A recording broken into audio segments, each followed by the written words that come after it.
Alam Indonesia memiliki sumber daya yang berlimpah. PLN menyadari sumber daya alam ini harus digunakan dengan bijak. Disinilah energi alam kami ubah menjadi energi yang bermanfaat bagi kita semua. Menjadi energi baru dan terbarukan atau EBT. Selangkit EBT ini akan mendukung kelistrikan di seluruh Indonesia dengan menggunakan energi alam yang beragam, seperti panas bumi,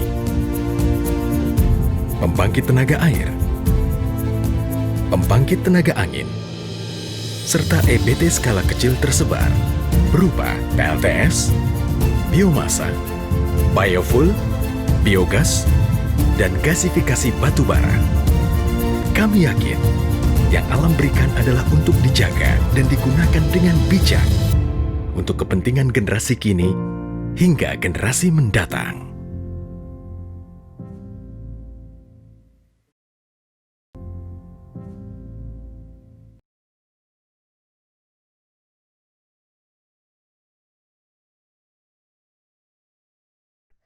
Hello and welcome to Indonesia's New Energy Paradigms digital series, brought to you by Enlit Asia and our partner MKI. This series is sponsored by PLN, and this episode is brought to you in collaboration with Power Engineering International. My name's Kelvin Ross and I am the Editor-in-Chief of Power Engineering International. This is the first in a 7-part series featuring exclusive interviews with senior PLN representatives. Each interview will be followed by an in-depth panel discussion.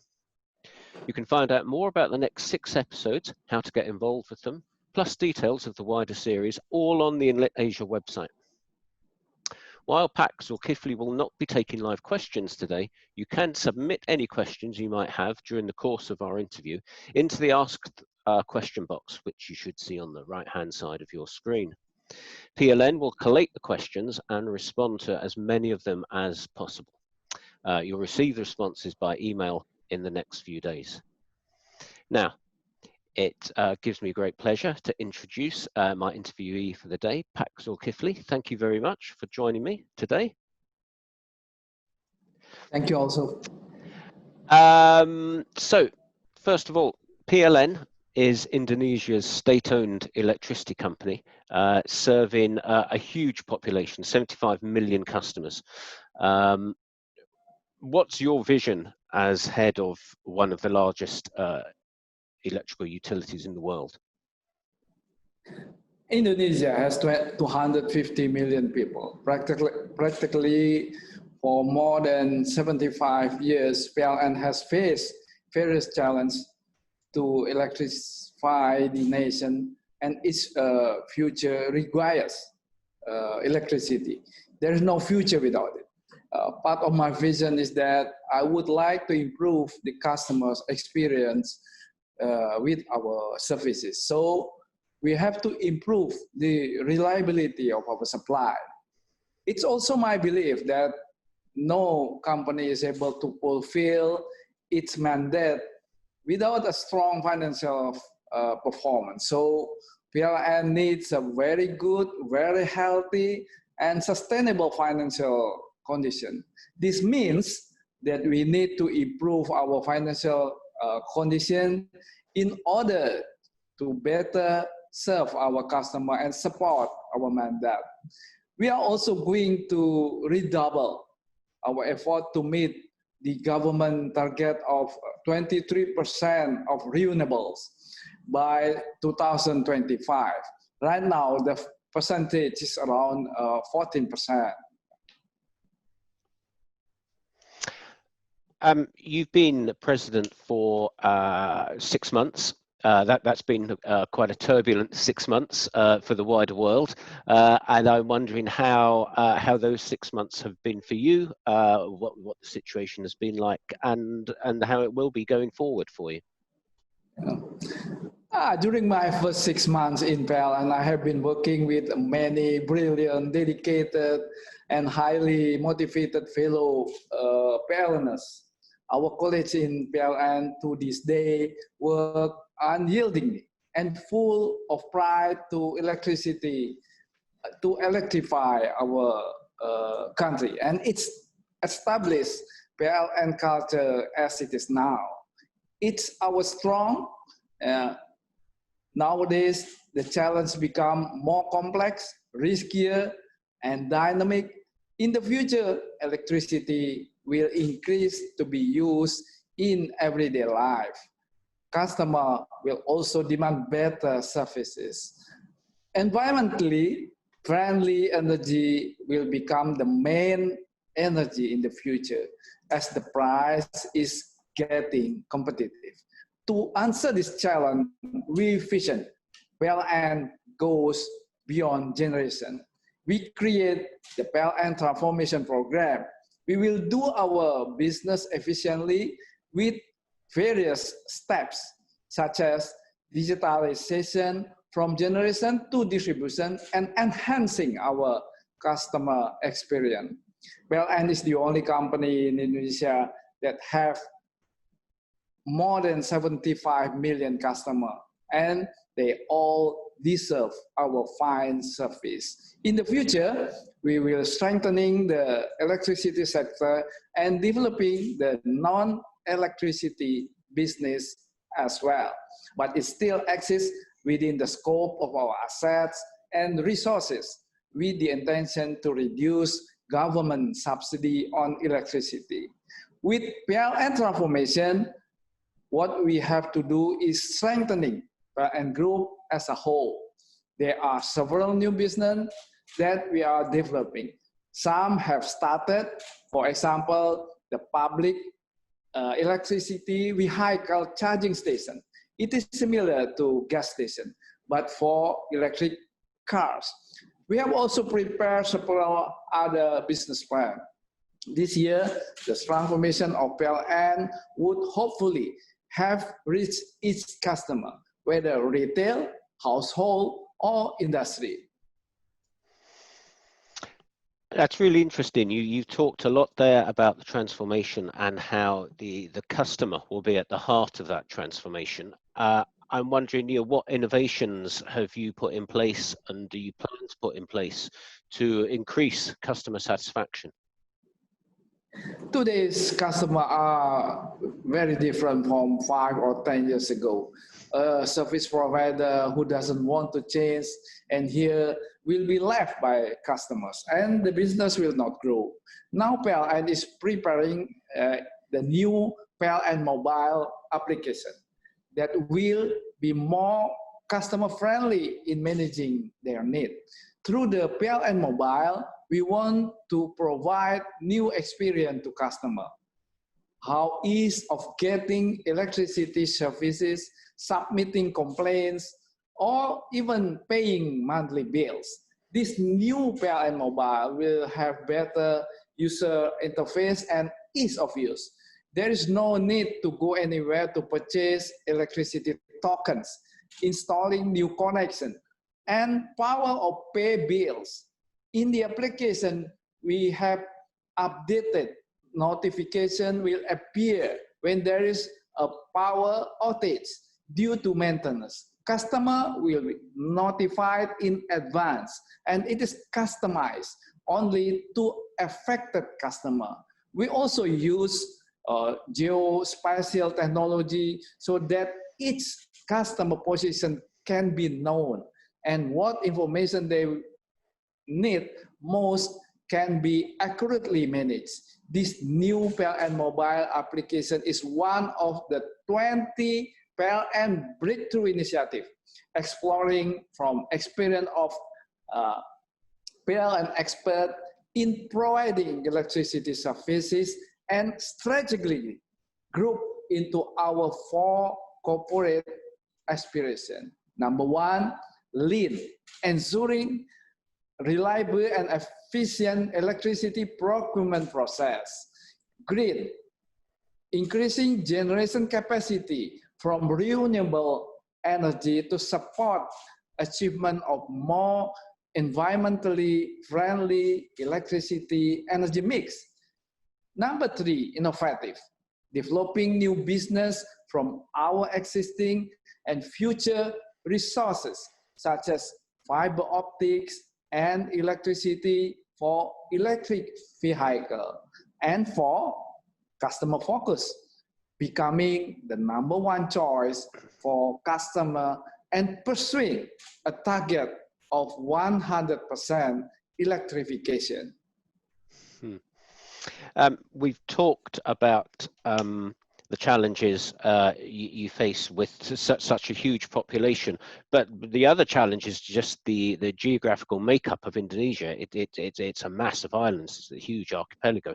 I'm wondering if you can talk about, what are the challenges of electrifying a country like Indonesia? It's a very challenging job. We have to operate in thousands of small islands and remote areas, as well as the 5 large ones. In a distance which is equivalent if we stretch Indonesia from London to Moscow in some parts, such as eastern Indonesia, the infrastructure is not so good. So it is not easy to reach. But our president has instructed us to reach 100% of the territory by the end of this year. In Western Indonesia, this might not be difficult, but in Eastern Indonesia, it is. We have identified, for instance, 433 small villages in Papua that have no electricity. And this area are the most difficult one. As I told you earlier, this terrain is extraordinarily dense, not to mention the safety factor. And economically, it is feasible to do. It is not feasible to do, but it is a mandate. This is a responsibility. And the instruction of the president is very clear to us. And so with all those things in mind, how do you overcome all of those challenges? As I mentioned before, the difficult terrain become our most challenge. Therefore, we came out of the conventional way by using technology called the pattern recognition, and another one is spatial optimization. With these two technologies, we made a pattern based on tabular data. After the village coordinates are obtained spatially, what will we do? We are going to take a deeper picture of population distribution because the electricity provided were different. The closest point to the generator is not connected to PLN grid. So we have created a breakthrough by using electric tubes called talis. Talis is something like a power bank which can be repacked portably, easy to carry, and rechargeable. By knowing the distribution and the population, we can determine the point to build an electricity station in each distribution cluster so that citizens do not have to walk too far. We also use the pattern recognition to determine the availability of energy resource in the nearest village. If it is renewables, it can be solar, hydro, or biomass, depend on each village. If we don't determine the right generator, it will be useless or be inefficient. Well, after all the data collected has been done spatially, the coordinates are obtained, the population is known, the distribution is mapped, and the energy source to be used could be determined. This program is technically feasible, but this is the harder part. It can't be done by PLN alone. We need the support by customer and citizen. You've talked a lot about your own ambitions and the mandate of the president. So I wonder, with all those things in mind, how is the progress of electricity infrastructure development in Indonesia at the moment? In recent years, PLN mandates by government through Presidential Regulation number 4 of 2016 to accelerating the electricity infrastructure development. Compared to 5 years ago, our generation capacity in 2020 increased by 40%. By the end of the first quarter of 2020, we have an additional installed capacity of almost 500 megawatt, from 62,234 megawatt by the end of 2019 to 62,726 megawatt. We also continue to build transmission and distribution grid as integral part of our business. Our transmission grid has increased by 259 kilometers circuit from 59,817 kilometers circuit in 2019 to more than 6,076 kilometers circuit. The capacity of substation has also increased by 1,660 megavolt ampere. So it's a huge capacity of our substation, in total to be 150,331 megavolt ampere. The most positive impact that have been left over the past years are the increasing number of people who can enjoy electricity and increasing quality of services. Compared to the first quarter of 2019, in the first quarter of 2020, the additional number of citizens who were able to enjoy electricity connection reached 3.75 million. That number is more than half of the population of Singapore, and we did it in 1 year. The total customer in the first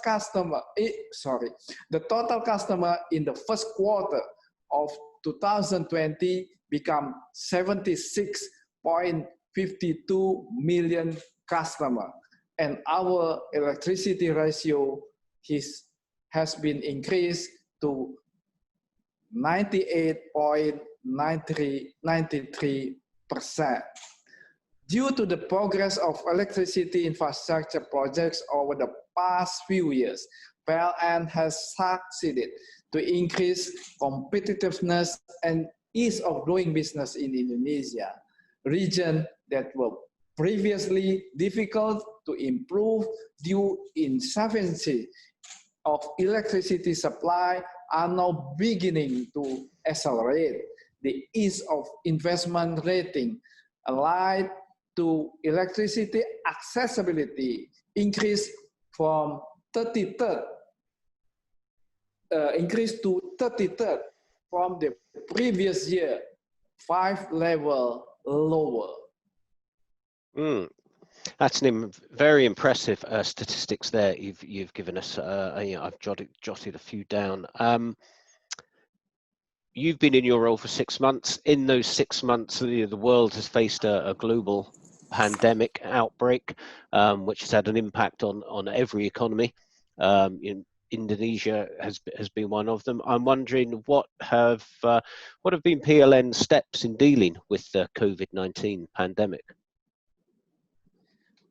When the government strives to the economic recovery due to the pandemic, PLN as a corporation had prepared sufficient electricity supply to support the government effort.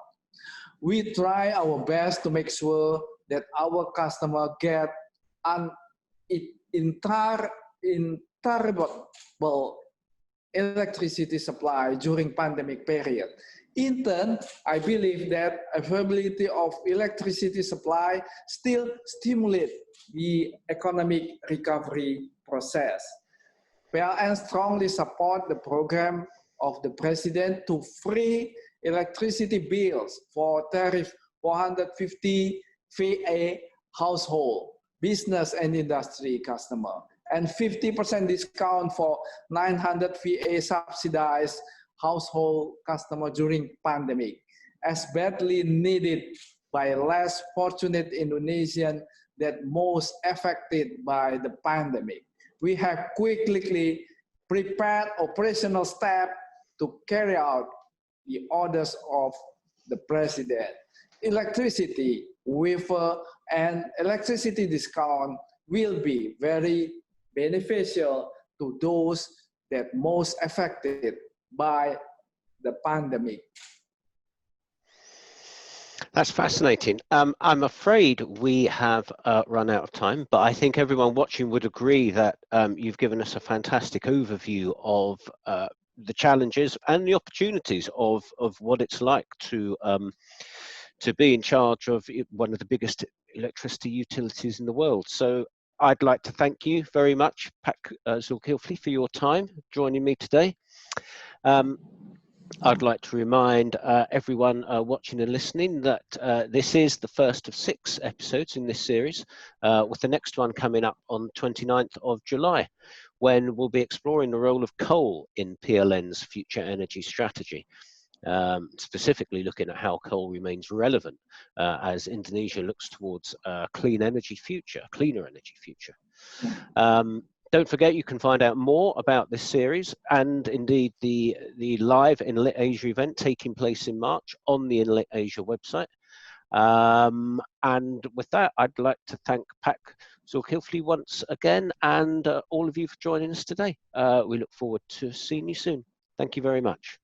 Yeah, thank you very much also for the opportunity to speak here. You're very welcome. Thank you. You're welcome.